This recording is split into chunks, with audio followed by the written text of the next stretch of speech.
အေးမောင်မင်းကလေးတယောက်တော့လိုချင်တယ် Rose ရဲ့ ခြံထဲမှာခိုင်းမို့ရှင့်တပည့်နှစ်ယောက်တောင်ရှိတယ်လေလူသေးလို့လား ကို့အတွက်ပြောနေတာမဟုတ်ဘူး Rose ကိုတနေကုန်ချက်ပြုတ်ကျွေးပြုတ်စုနေတာပြင်မနေမှာဆိုလို့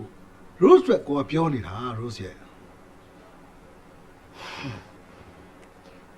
ဒေါင်ကြိုးကြိုးကောင်မလေးတွေဆိုရင်တော့လူချင်ပါတယ်စက်ကောလက်ကောဆိုရင်တော့ Rose နဲ့ဖြစ်မှာမဟုတ်ဘူးသူတို့ပြောနေရတာလေကိုယ်တိုင်လောက်ရတာထက်ကိုပိုပြီးပင်ပန်းနေတယ် ဒါတော့ Rose ရဲ့ကိုကြိုက်မှခံပေါ့ကိုကမကြိုက်ဘူးသဘောမကျဘူးဆိုလို့ရှိရင်မခံဘူးပဲဒါပဲ အဲ့ဒါဆိုလဲအိမ်မော်ကောင်မလေးကိစ္စကို Jack ပဲစီစဉ်လိုက်လေ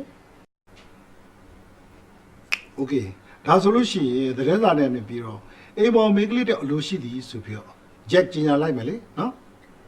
Okay